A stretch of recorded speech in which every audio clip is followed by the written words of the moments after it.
ನಮಸ್ಕಾರ. ಈ ದೇವಸ್ಥಾನಕ್ಕೆ ಕಾಲಿಟ್ಟರೆ ಸಾಕು, ಖಂಡಿತವಾಗ್ಲೂ ನಿಮ್ಮ ಅಕೌಂಟ್ಗೆ ಹಣ ಬರುತ್ತೆ.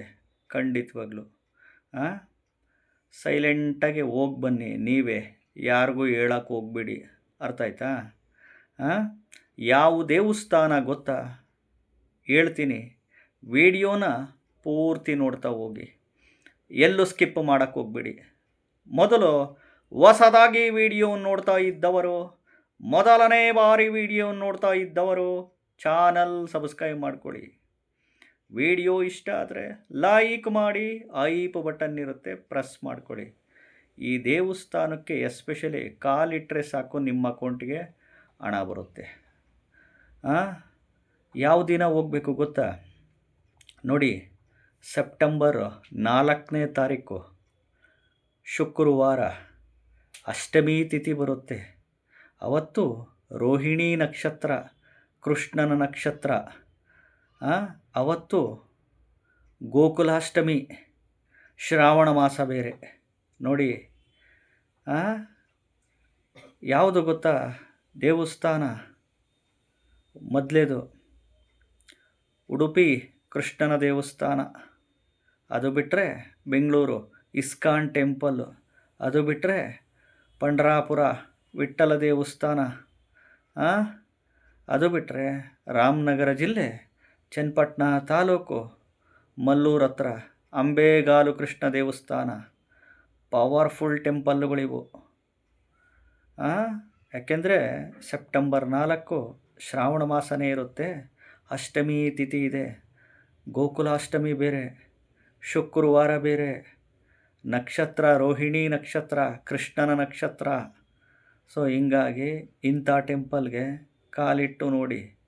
ನಿಮ್ಮ ಒಂದು ಜಾತಕದಲ್ಲಿ, ಎಸ್ಪೆಷಲಿ ನಿಮ್ಮ ಜಾತಕದಲ್ಲಿ ದಶಾಭುಕ್ತಿಗಳಲ್ಲಿ ದುಡ್ಡಿನ ಮನೆಗಳು ಆಪ್ರೇಟ್ ಆಗಿರಬೇಕು. ದುಡ್ಡಿನ ಮನೆ ಆಪ್ರೇಟ್ ಆಗಿರಬೇಕು. ದುಡ್ಡಿನ ಮನೆ ಅಂದರೆ 2ನೇ ಮನೆ ಆಪ್ರೇಟ್ ಆಗಿರಬೇಕು. ಲಾಭದ ಮನೆ 11ನೇ ಮನೆ ಆಪ್ರೇಟ್ ಆಗಿರಬೇಕು. ನೋಡಿ, ಈ ದುಡ್ಡಿನ ಮನೆಗಳು ಅಂತೀವಿ. ಈ ದುಡ್ಡಿನ ಮನೆ ನಿಮ್ಮ ಜಾತಕದಲ್ಲಿ ಗ್ರಹಗಳಲ್ಲಿ ಆಪ್ರೇಟ್ ಆಯಿತು ಅಂದರೆ, ನೀವು ಎಸ್ಪೆಷಲಿ ಇಂಥ ದೇವಸ್ಥಾನಗಳಿಗೆ ಹೋದರೆ ಸಾಕು, ಕಾಲಿಟ್ಟರೆ ಸಾಕು, ನಿಮ್ಮ ಅಕೌಂಟ್ಗೆ ಹಣ ಬರೋಕ್ಕೆ ಶುರುವಾಗುತ್ತೆ. ನೀವು ಮಾಡುವ ಉದ್ಯೋಗದಿಂದ, ನೀವು ಮಾಡುವ ವ್ಯಾಪಾರದಿಂದ, ನೀವು ಮಾಡುವ ಕೃಷಿ ವ್ಯವಸಾಯದಿಂದ, ಅನ್ಯ ಮೂಲಗಳಿಂದ ಎಲ್ಲಿಂದ ಬರ್ತವೋ ಗೊತ್ತಿಲ್ಲ.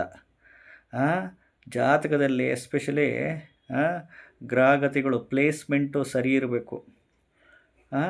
ದುಡ್ಡಿನ ಮನೆಗಳು ಆಪ್ರೇಟ್ ಆಗಬೇಕು. ನೋಡಿ, ದುಡ್ಡಿನ ಮನೆ 2ನೇ ಮನೆ, 11ನೇ ಮನೆ, ನೋಡಿ ಇವೆಲ್ಲ ದುಡ್ಡಿನ ಮನೆಗಳು. ಇವು ಆಪ್ರೇಟ್ ಆಗಿ ನೀವೇನಾದರೂ ಇಂಥ ದೇವಸ್ಥಾನಗಳಿಗೆ ಇಂಥ ಟೈಮಲ್ಲಿ ಕಾಲಿಟ್ಟರೆ ಸಾಕು, ನಿಮ್ಮ ಅಕೌಂಟ್ಗೆ ಹಣ ಖಂಡಿತವಾಗ್ಲೂ ಬಂದೇ ಬರುತ್ತೆ. ಖಂಡಿತವಾಗ್ಲೂ ಇದೆಲ್ಲ ನಾವು ಜ್ಯೋತಿಷ್ಯ ಹೇಳ್ತಾ ಇರೋದು, ಜ್ಯೋತಿಷ್ಯ ಬಗ್ಗೆ, ಗ್ರಹಗಳ ಬಗ್ಗೆ ಜ್ಯೋತಿಷ್ಯ ಅಧ್ಯಯನ ಮಾಡಿರೋರಿಗೆ ಇದು ಅರ್ಥ ಆಗುತ್ತೆ.